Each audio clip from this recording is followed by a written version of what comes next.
Então, a aula de hoje vai ser sobre plateumintos e nemateumintos, verminosos. Então, relembrando aqui tudo que a gente aprendeu até agora, né? A aula passada, a gente aprendeu os poríferos e os quinidários. Então, os poríferos não tinham tecido verdadeiro, né? E justamente é isso aqui que vai mostrar... Ops, ai, sempre passo tudo. Então, justamente isso aqui que esse árvore filogenética vai mostrar pra gente, né? Então, lembrando que sempre tem uma característica, né? Então, dos poríferos, passando para os quinidários, a gente vai ter a característica aqui de presença de tecidos verdadeiros e vai começar a fazer parte do eumatozoa, né? Que eu expliquei na aula passada. E os quinidários são diblásticos e têm simetria radial. Agora, a gente vai entrar aqui com vai entrar as características triblástico e simetria bilateral.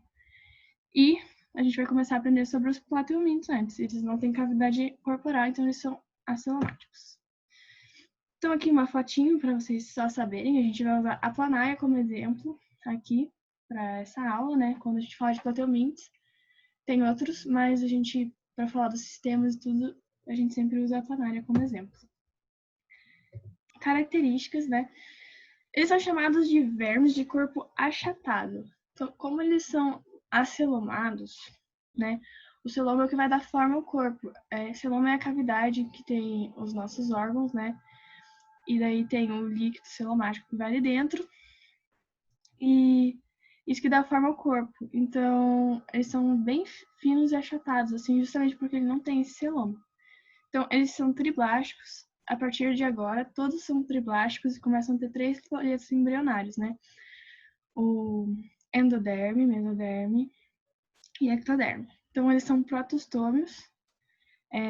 Quando você tá lá na blástula, né? O primeiro poro, o primeiro buraco que abre, vai formar a boca. Então, Professora, Oi. mas aqueles olhos na imagem anterior que você tinha passado, eles enxergam que nem a gente? Não, eles são ocelos, na verdade. Eles enxergam mais, assim, claridade, se tá escuro, claro, né? Eles são olhos mais rústicos, assim, não enxergam bem, não. Beleza?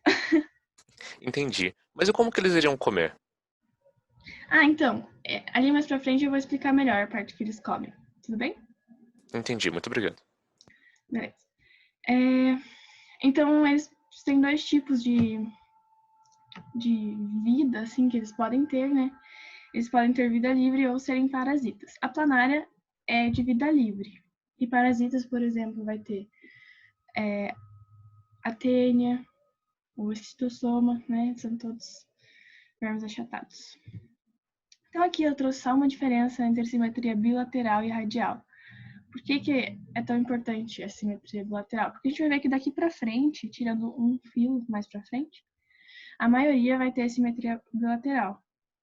E pensando nisso de uma forma de evolução, assim, né? Essa característica perpetua porque ela funciona muito bem. Então, assim, quando você tem uma simetria radial, você vai dividir ela, por exemplo, na foto aqui, que nem uma pizza, né? E você sabe que ela tem essas partes aqui divididas iguais, né? Então, ela não tem mais ou menos uma frente, uma atrás, um começo e tal. E quando você tem uma simetria bilateral, você tem uma frente bem delimitada. Então, isso melhora, porque você começa a ter direção quando você vai andar, você começa a direcionar seus órgãos do sentido para frente, tudo isso. Então, aqui só para lembrar o que eu falei antes sobre a diferença de acelomado, pseudocelomado e celomado, né? Então, acelomado não tem celoma, não tem esse espaço que a maioria dos animais tem. Quando é pseudocelomado, você tem esse espaço, só que para você ter um celoma verdadeiro, né, pseudo significa falso, então é tipo um falso celoma. Para você ter um celoma verdadeiro, todo o revestimento dessa cavidade tem que vir da mesoderme. Se não vem da mesoderme, é pseudocelomado. Então, aqui está mostrando, né, que não é inteiro revestido pela mesoderme. Então, pseudocelomado e celomado. Classes. Existem 3 classes principais aqui, que são importantes para o vestibular, né? A classe turbelária, que são os plateumintos de vida livre, que exemplo a planária, essa que a gente vai usar como exemplo para quase tudo. Classe tremátoda, que possuem ventosas para grudar no hospedeiro. Então, um exemplo é o Schistosoma mansoni. E a classe cêstoda, que tem os corpos divididos por anéis. Então, um exemplo disso é a tênia. Solium, saginata, né? Então, tem esses dois tipos. Então, aqui, ó, classe tubelária. Um exemplo aqui é a planária, outra patinha para vocês verem. Classe tremátoda. Então, aqui a gente tem a foto do esquistossoma, tem o macho e a fêmea, né? Estão geralmente juntos. E uma coisa importante, né? Vou falar mais sobre isso na reprodução, é que eles são dioicos, né? Então, eles têm diferença entre macho e fêmea. Eles têm um indivíduo macho e um indivíduo fêmea. Em algumas classes. A tênia, por exemplo, ela é hermafrodita, mas vou explicar isso melhor. Então, classe cêstoda, a tênia. Estrutura. Aqui, então, só para vocês terem noção de como que é a estrutura. Tem o poro genital, né? A boca ali com a faringe protraída, que é onde vai pegar a comida. Então, tem um sistema incompleto. A boca entra pela boca e sai pela boca. Região ventral, né? Região de baixo. Região dorsal de cima. Os ocelos, que não são olhos, mas sim, a gente chama de ocelo, porque eles têm capacidade só de ver diferenças de luz, de luminosidade, essas coisas. Tá, reprodução. Aqui eu coloquei a reprodução sexuada, de um exemplo aqui da postura de acasalamento ali, né? Então, as planárias ficam assim, colocam essa cápsula e saem planárias jovens. Mas, tem muita diferença entre as classes, que nem eu falei, né? Porque, por exemplo, a classe tremátoda, né? Eles vão ter um macho e uma fêmea.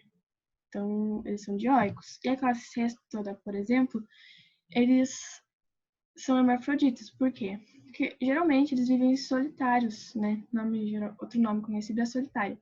Porque eles são muito grandes, então não tem mais de um, geralmente, no hospedeiro. Então eles precisam conseguir se reproduzir sem ter um macho e uma fêmea, só já que eles vivem sozinhos, né?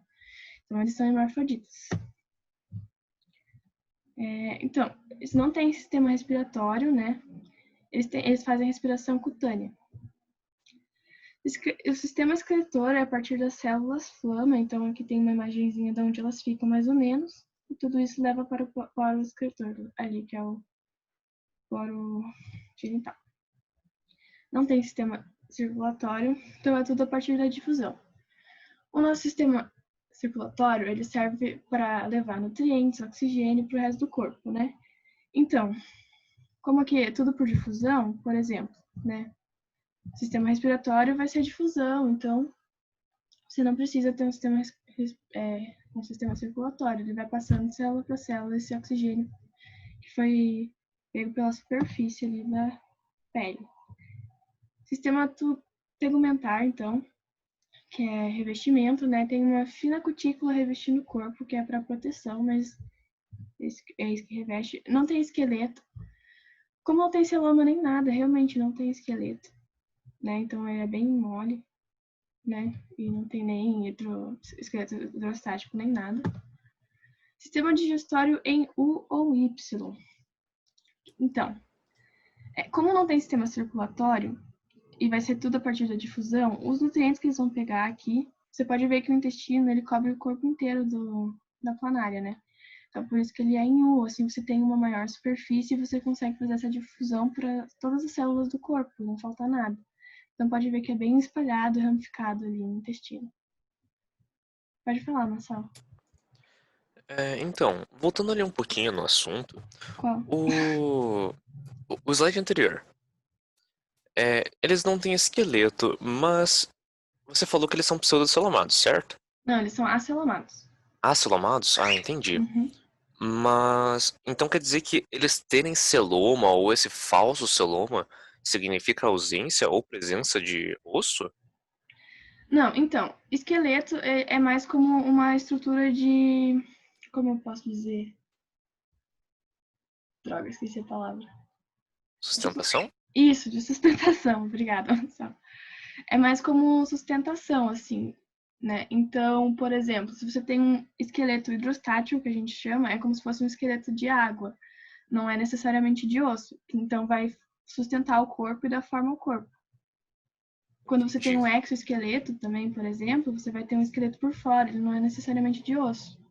Então, voltando, você tem aqui um sistema digestório que vai passar por todo o corpo para ajudar na difusão dos nutrientes, já que não tem um sistema circulatório que faça isso. Então, o sistema nervoso é ganglionar ventral. Lembrando que, assim, por exemplo, o nosso sistema nervoso, ele é dorsal, então ele fica no nosso dorso. Nesse caso, é ventral. Então, lembre-se que é ganglionar ventral. Uma fotinha para vocês verem como funciona. Não tem sistema muscular. E eles têm uma coisa muito importante, que é regeneração. Na planária, uma coisa que é muito, muito legal, assim, é que você pode cortar em quantos pedaços você quiser e ele se regenera e se transforma numa planária inteira. Bem legal. E também pode ser um método de reprodução delas, além disso. Que daí é Professora, assexuado. Oi. então eles são imortais?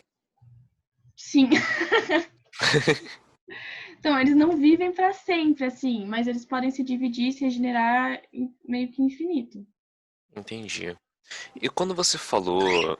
Então, agora eu vou dar uns exemplos aqui de verminoses que eu separei que são importantes para lembrar para o vestibular, né? Teníase. Então, aqui, a tênia, né? Parasita, o nome do parasita é Taenia solium, que é do porco, e Taenia saginata, que é do boi. Muito importante saber esses nomes e a diferença, qual que é do porco e qual que é do boi. Sempre cai pegadinha, coisa, perguntando isso. Então, eu decoro assim.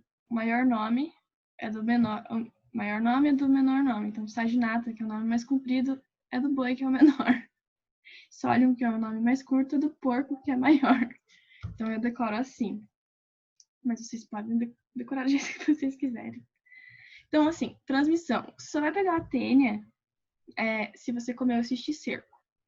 Já vou explicar melhor o que é cisticerco e por que você só pega comendo cisticerco. Sintomas são dores abdominais, coisas assim, porque quando na cabeça da tênia ela tem ganchos e ventosos e quando ela se pendura, ela pega e machuca ali, então você pode sentir dor e desconforto. Lactate é o intestino delgado. Tratamento é vermífugo. Qualquer vermífugo que você for na farmácia e pedir, custa, sei lá, R$5. Você tem que tomar 3 dias seguidos e acabou a tênia. E profilaxia, né, que é prevenção, saneamento básico e higiene pessoal. Muito importante lavar as mãos, tudo isso. Vocês vão ver por quê. Então, o ciclo de vida. A gente vai ter aqui, vamos imaginar que já está com a tênia dentro do seu intestino, né? Então, a tênia, que é hermafrodita, ela vai pegar, vai soltar os ovos. E daí você vai fazer essas fezes, vão sair com os ovos, né? E daí, assim, se você tem saneamento básico, você vai no banheiro, tudo, pega da descarga, lava a mão, sem problema nenhum. Você não vai pegar a tênia. Aliás, apesar de que você já tem, né, no nosso exemplo, mas tranquilo, se você toma um remédio, passa sem que lavar a mão. Se você vai num lugar que não tem saneamento básico, que pode essas fezes podem ter contato com comida de animais, por exemplo, comida do boi e do porco. Quando come o ovo que sai pelas fezes, se você comer esse ovo, você vai pegar uma fase intermediária desse parasita, que é o cisticerco, né? Que é como se fosse um cisto. Então, isso vai para o hospedeiro intermediário. Então, geralmente, quando isso acontece, a pessoa vai fazer as fezes, daí vai ter contato com o alimento do animal, porco ou um boi.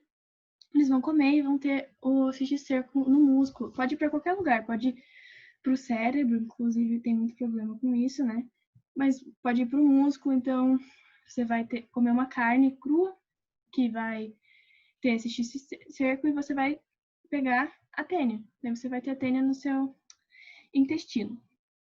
Assim, se você assar muito bem a carne, mata e você não tem a tênia. Agora, vamos supor que você vai no banheiro, né? E não lava a mão, e daí pega e come esse ovo, acaba ingerindo de algum jeito, né? Você não lavou a mão depois que você foi no banheiro. Quem vai ficar com esse cisticerco é você. Então você não vai ter tênia. porque você vai ser o hospedeiro intermediário daí nesse caso. Então, você vai ter esse cisticerco. Aqui, ó, cisticercose é o nome, quando acontece isso, você tem cisticercose, né?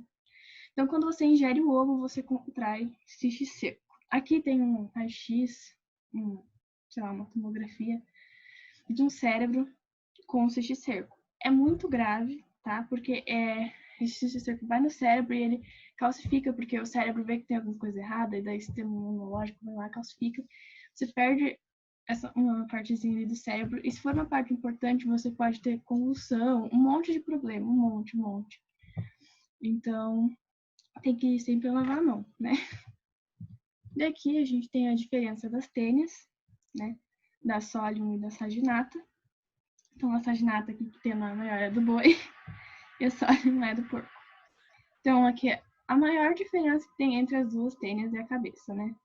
A Saginata tem ventosas e a Solium tem ganchos e ventosas. Então, você pode ver ali os ganchinhos. Oi, Nassau? Oi, professora. Então, elas têm essas diferenças na cabeça, mas ambas fazem as mesmas coisas? Tipo, elas não têm nenhuma diferença entre problemas que possam gerar ou na reprodução delas? Não, são iguais, a diferença é a cabeça mesmo. É só a aparência mesmo que muda. Aham, mas Entendi. tudo que eu expliquei ali antes vale para elas. Ah, entendi. As Muito duas. obrigado. Beleza. Beleza. Então, esquistossomose, barriga d'água. Parasita é o Esquistossoma monzoni. Transmissão é a penetração da larva pela pele. Hospedeiro intermediário é um caramujo de água doce. Sintomas é coceira, dermatites, febre, inapetência, tosse, diarreia, enjoo, vômitos e emagrecimento. Muitos sintomas, né? Tratamento aqui, eu coloquei vermífugo, mas tem um remédio especial para vermes, tá? Né? Não é um vermífugo normal, mas é um tipo de vermífugo também, tá? Porque ele mata, né? Mas tem um remédio especial para ele, específico. Profilaxia novamente. Saneamento básico. Então, se você não tem tratamento de esgoto, tudo isso, e você joga, por exemplo, fezes num lago, num rio, né? Que tem esses caramujos, você pode acabar tendo esquistossomose se você entrar nesse lago, nesse rio, sei lá. Então, ó, ciclo de vida é assim. Vamos, de novo, já supor que você já, por exemplo, fez fezes com o ovo já do esquistossoma. Esse ovo, você vai entrar em contato com a água e daí entrar em contato na água sai a larvinha. Essa larva tem que pegar e ir direto encontrar um caramujo. Se ela não encontrar um caramujo de água doce, esse caramujo ali, ela pega e morre. Então ela vai encontrar um caramujo. Encontrando o caramujo ali dentro, os esporocistos multiplicam-se em gerações sucessivas de caracóis. Então eles vão se multiplicar ali dentro, né, e vão sair. Saindo, sai essa larva que vai realmente penetrar na pele. E daí, penetrando na pele, eles se transformam nos esquistossomas adultos. Então, sabe, geralmente tem alguns rios específicos que você vai entrar e eles falam que é, tipo, sei lá, o rio da coceira. Então, pode ser que tenha essa larva aí que penetra na pele e geralmente coça. Então, né, se você entra num rio que não tem saneamento básico perto, alguma coisa assim, é muito perigoso. Ainda mais se tiver caramujo, porque esse parasita pode estar ali na água. Tá. Esses dois são os principais que eu achei que deviam saber, né? E agora a gente vai para o próximo filo, que é o Nematelminto, que são dos vermes cilíndricos. Então, são vermes cilíndricos justamente porque eles já têm um celoma, um pseudoceloma, né? Então, eles já têm mais forma ao corpo do que os outros. Eles são triblásticos também, então, lembrando que aquelas características que a gente falou antes, elas vão meio que seguir, assim, para quase todos. Então, eles são triblásticos, protostômios e também tem simetria bilateral. Estrutura. Só para vocês terem uma ideia aqui, né? Então, tem a boca e o ânus, então eles têm um sistema digestório completo. Tem o ovário, eles são dioicos, né? Eles têm diferença entre macho e fêmea. Intestino aqui, né? Faringe, anel nervoso, placa retrátil portante e cutícula que vai revestir todo o corpo. Nesse caso é uma lombriga que está aqui no exemplo. Reprodução. Então, eles são dioicos, ou gonocorísticos, não é a mesma coisa. Então, tem macho e fêmea, tem diferença, e o macho ele vai ter uma cloaca com espículas copulatórias, que ele vai colocar na fêmea, e assim eles vão se reproduzir. Né? Vai ter o ovo, eles vão se reproduzir. Então, não tem, de novo, um sistema respiratório. Eles fazem difusão pela superfície do corpo, igual o grupo passado, nas proteínas. O sistema excretor é um sistema duplo tipo H. Tá? Então, são tubos em H e daí tem ali o poro excretor. Não tem sistema circulatório também, mesma coisa que eu falei para vocês. Do outro, vai para cá também. Sistema tegumentar. Então, tampou ali um pouquinho, mas estava escrito cutícula, né? Que é revestimento, é essa cutícula que está toda em volta ali. Que vai proteger, por exemplo, do ácido do estômago, porque elas podem passar por ali e tudo mais, né? Das enzimas do intestino, tudo isso. Então, eu coloquei aqui que eles não têm esqueleto em si, mas eles são pseudocelomados. Então, eles têm esqueleto hidrostático, assim, que dá sustentação e forma para o corpo deles. Sistema digestório, então, completo, né? O que significa completo? Que entra pela boca e sai pelo ânus. Então, ele não entra e sai pela boca que nem os plateumintes. Sistema nervoso. Professora, Oi. mas qual que é a vantagem dele ter sistema digestório completo? Então, é porque assim, quando você solta as suas fezes pela sua boca, é uma coisa muito ruim, né? Então, assim, funciona, mas não é o ideal. Por isso que é bem vantajoso você ter um sistema que tem boca e ânus e que é completo, além de passar por todo, por exemplo, o intestino para absorver pelo corpo todo e tudo mais. Entendi. E os plateumintes não terem sistema digestório significa alguma coisa? Questão evolutiva ou só não tem? Então, eles têm sistema tubo digestório incompleto, né? Significa, assim, se você for ver numa questão evolutiva, o tubo digestório completo ele vem mais para frente, né? Então, você tem ali, como que eu posso explicar? Que nem eu mostrei naquela imagem no começo, né?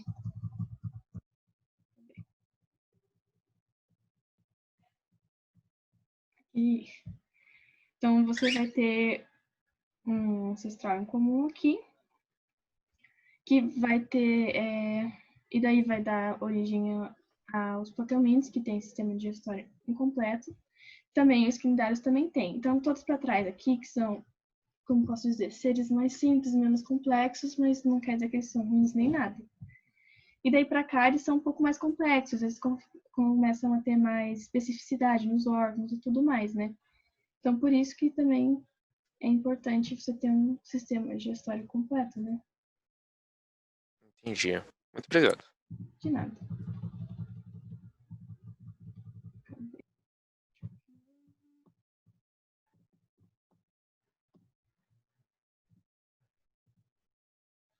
Então, completo, beleza. Sistema nervoso, ele tem... Ó, aqui já começa a fazer um gânglio nervoso, né? Bem notório aqui.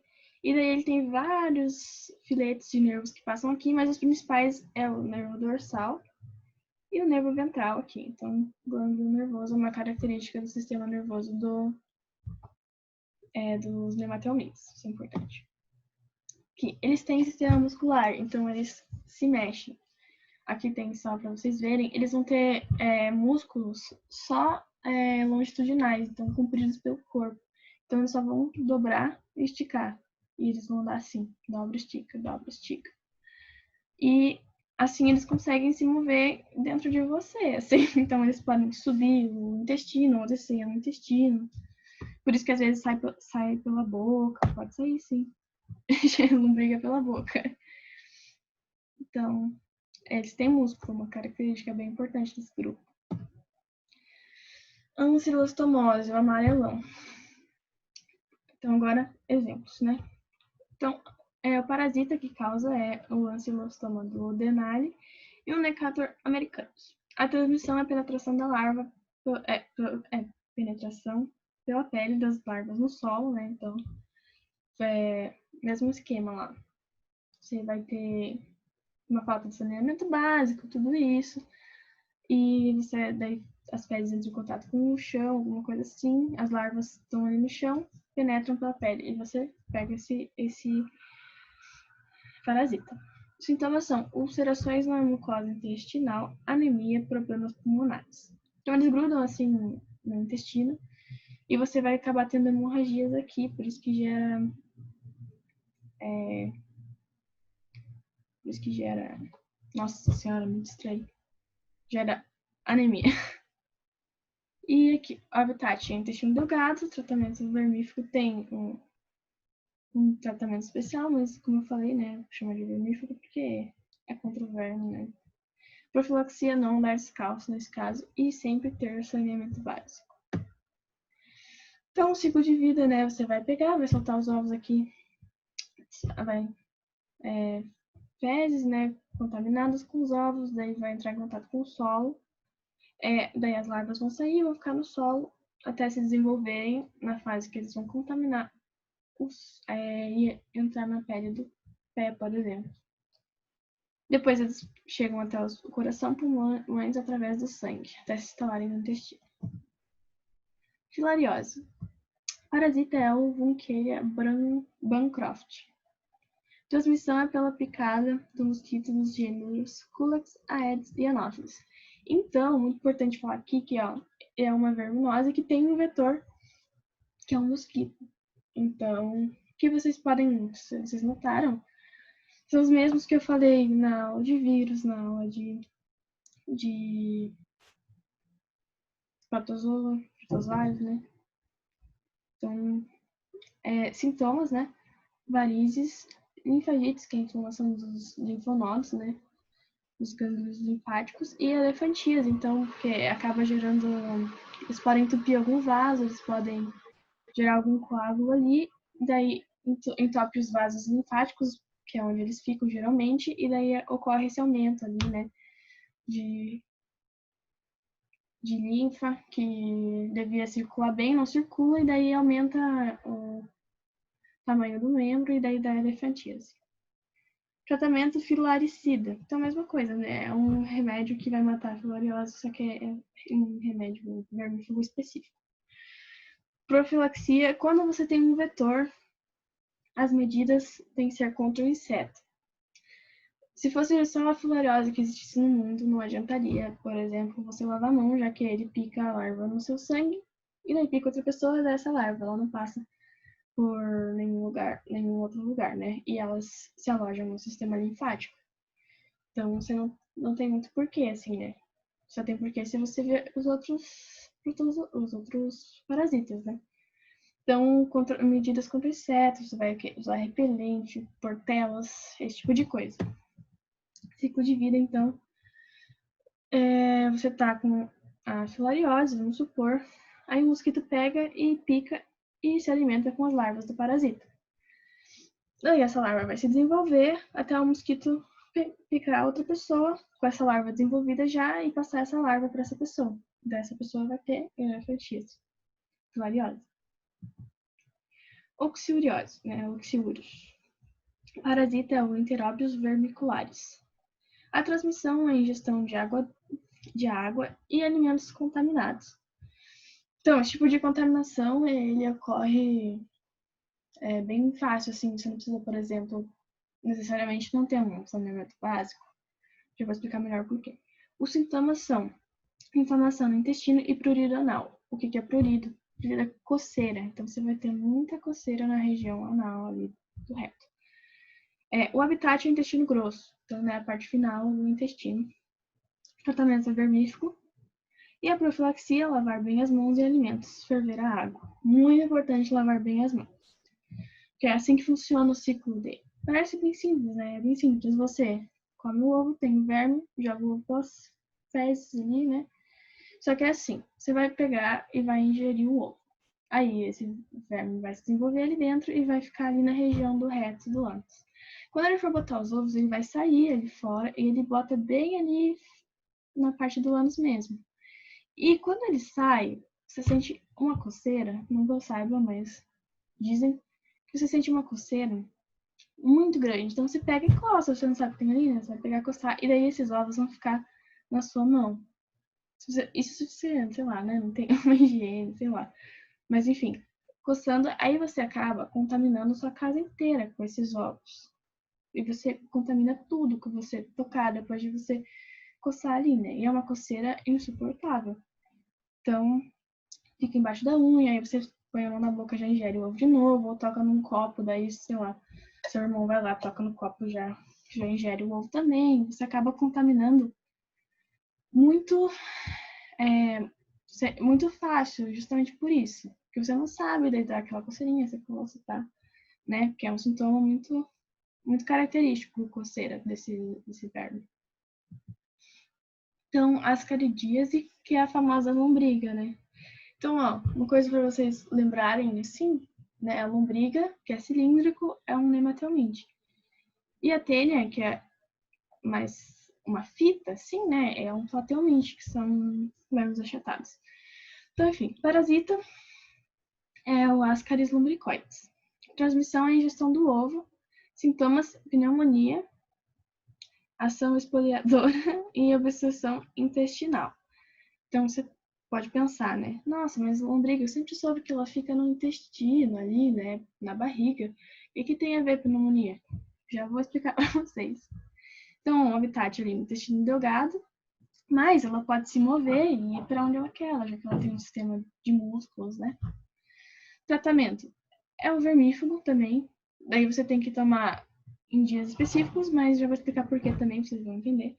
E a profilaxia, higiene pessoal. Então você vai no banheiro, lava bem as mãos depois que você for no banheiro e tudo mais.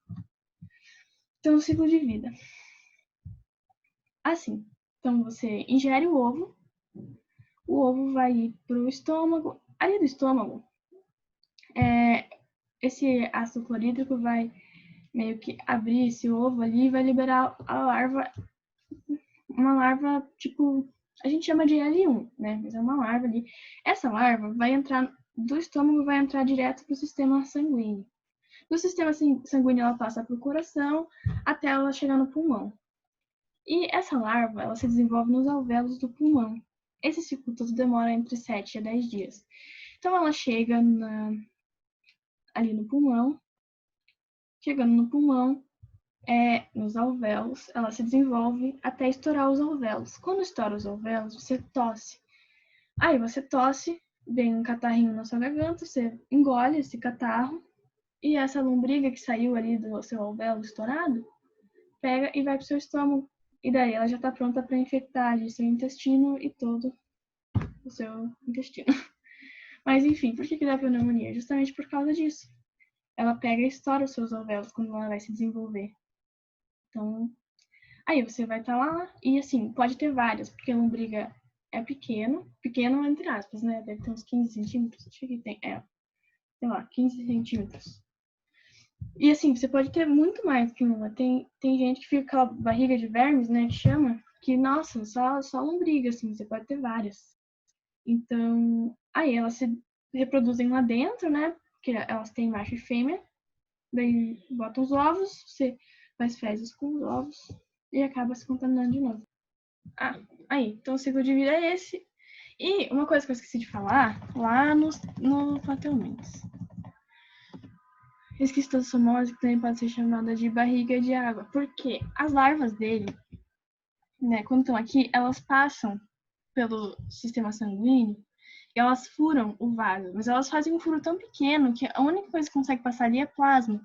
Então você acaba enchendo seu abdômen, porque elas fazem muitos furos, elas ficam passando ali para onde elas querem, dentro da sua barriga. E aí você vai começar vai encher a sua barriga. Você vai ter barriga d'água, que eles chamam, que na verdade é o plasma sanguíneo que está ali dentro. E aí você vai fazer o quê? Você vai tirar. Só que isso não tem cura mais, porque você vai ter que tirar sempre, vai ficar aquele buraquinho vai ficar ali sempre. Então você vai ter que ficar tirando sua água ali. E tomar cuidado para não ter mais e não piorar. Então só isso que eu queria falar. Acabou.